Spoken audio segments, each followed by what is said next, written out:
Hey, I'm back with another update. We're 1 month in, just a little over 1 month since I bought this place and started renovating it. So I want to show you the progress that I've made and some of the hiccups that have come up and what I've changed and what we've actually done.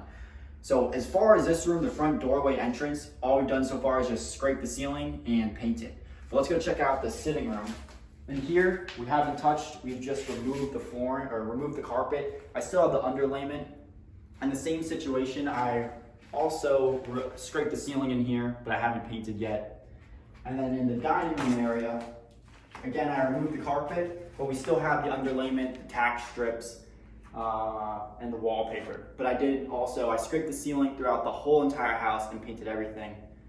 That I was able to actually do within 2 days. But the reason why I'm not touching this side of the house as much is because I just want to get the house livable. So we have a living room on the other side, we have a kitchen, get all the bedrooms done. So this is the last priority, and that's why I haven't really touched these yet. But let's check out the kitchen. All right, the kitchen is actually painted for the most part. There's a few areas here and there that will end up touching up, but Natalie actually painted the whole kitchen. It looks great. And one of the things that you probably noticed right away is that we were able to remove the cabinets up here, which really opened up the kitchen tremendously.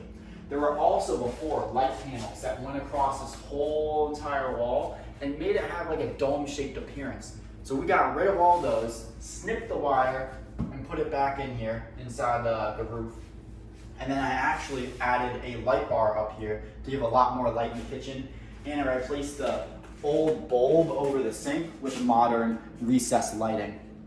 And I replaced the nasty fridge. I put it in the garage, it's now a beer fridge. But got this fridge from Sears, brand new for $660. Just has a few dents and dings, but I don't care, it's barely even noticeable. But we have not touched the countertops yet, that's still to come. The dishwasher has already been bought. They're gonna come and install it June 29th. For the cabinets, you'll notice we were able to replace all the emblems and knock those off, but we still need to sand them and paint them. That's still yet to come. Another thing that you'll notice, if you come this way, we opened this space up a lot more. There's actually a cabinet that they had right here that they added onto this for more storage, but we knocked that out so that way we can have a little bar stools under here and again, just open up more of the kitchen and make this just one big kitchen area as opposed to here's your small little kitchen, here's your nook area. Now it's one big kitchen. Now here are the walls that I originally wanted to knock down, but I decided to go against it just to save time. They weren't load bearing, I could have gotten rid of them, but there are electrical in them. For example, this one right here, that's the light switch to the kitchen. A little funky, but I didn't want to have to deal with rerouting the wires and just whatever possible hiccups that could come up when you remove a wall. If I have to do repairs to the cabinets, it just could have set me back and I didn't want to take the risk. So instead I just removed the spokes that were in both of these areas and then filled this up with drywall and plaster and sanded everything to get it smooth. And that helped open the kitchen up just enough. As far as the living room, again, I removed the carpet, but we haven't done much else in here. We were removing the wallpaper until I realized there's wood paneling behind it. Now, in one of the bedrooms, you already have wood paneling, and I'm fine with that. But I don't want wood paneling throughout the whole entire living room. That might give it too much of a dated look. So I'm going to have the handyman help me kind of texturize this to get this all smooth. And then we're just going to kills over all the backing of the paper from the wallpaper. And then we're going to paint that. And that should cover everything. And that way we'll have smooth walls and look good. Again, in here, just scraped the ceiling and painted it. And that's it. I haven't touched too much of the living room. Well, let's go see the bedrooms. That's where we've really been working the past month and I've made most of our progress. All the wallpaper in the hallway has been completely removed and we've kills over the walls. Right now, we're painting the door trims, so they're this nasty dark brown. And we're getting them this nice white semi-gloss. And I've removed all the handles. And what I'm going to be doing is spray painting them this black color to make them look bronze instead of this old nasty gold that they were. I had the handyman put in recessed lighting in here before they had that old dated bar light. I've removed the mirror and Natalie's dad's actually making a nice wood frame for the mirror and a wood butcher block countertop that's going to go and replace this one. And I'm going to have a white vessel sink and a faucet to go with that. And I haven't touched the cabinets yet, but again, we're just gonna paint these. I replaced the toilet And I also had the handyman do some drywall repair there were more of these in the walls that were removed, so now we just have one. And I have the handyman also put in this light fan, so that way when eventually this is rented out and tenants don't turn it on, then you'll end up getting mold in the place. So that way when the light goes on, the fan automatically goes on, so we eliminate that problem. And then the last thing that I have the handyman do is put on and replace these new fixtures, a new fan, a new shower head, new faucet, new spout.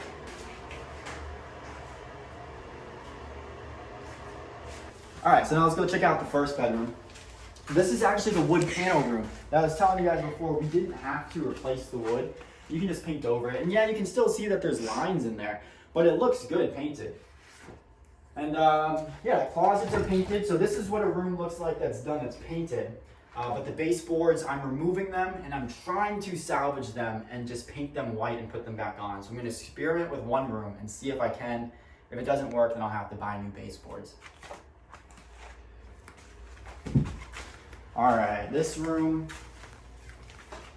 when I was scraping the ceiling, I actually brought it all the way down to the drywall. And that was so difficult to do. And in the process, there were some areas where I just couldn't get it down to the drywall. So when I had a handyman come and he said, hey, removing popcorn ceiling is easy for me. So I asked him to try just the front doorway entrance that's super small. And after he was done, he said, I don't know what the heck your ceiling is made out of, but I've never experienced something so difficult to remove. And it's not even painted. So what he did is just remove it, not all the way to the drywall, but just get rid of the popcorn, which leaves like a knockdown texture mixed with the orange peel texture behind. So that's what I did throughout the rest of the house. And that was a mistake in here. This took me forever to do. So I'm just kind of fixing, repairing the ceiling. And all the wallpaper, this was the grass cloth room, came off really easily. I was actually shocked. This was the easiest wallpaper in the house to remove. And this is the only room that we've put up a ceiling fan in yet, but these are what the new ceiling fans will look like. Sort of more of that bronze color scheme that we're going for. Here's the master. The master has been painted. The carpet has been completely removed, the underlayment removed. And right now we're working on the master bath. We're getting this painted, this kills it. Again, I had the handyman remove the bar light here, put in the recessed lighting. And we're doing the same thing with the mirror in here. We're gonna get that butcher block countertop in here as well. For the bathroom in here, when I tried to replace the toilet, it was actually this part, the metal ring that you put the wax ring on, was corroded and rusted. So I couldn't even use it. So I had to go get a new one and have the handyman actually repair the flooring down here so I could put a new toilet on this. But I talked to some reglazers because the plan with this tile, if we come in here, is to change this tile from green to white, and they'll repair these holes too. When I asked them for a quote for this, they recommended that the flooring where the toilet would go, instead of reglazing it, to replace it, put laminate or something down there. So when they come Friday, I'll ask them why and see if I decide I'm gonna reglaze it white or if I'm gonna replace it with linoleum. All right, let's check out the last room. The last room is a room that's completely done. It just needs a few touch-ups, like putting in the baseboards and a few paint touch-ups. So in this room, I put the vinyl plank flooring in all throughout. And I attempted to paint one of the windows white, but it's so barely noticeable and it was so time-consuming that I don't think it's worth it. I'm gonna leave the rest of the windows silver. Because eventually I'm gonna be putting blinds up anyways and no one will be able to tell the difference. Yeah, that's the progress that I've made, and I'll keep you guys posted each week, and we'll see how things keep going from here.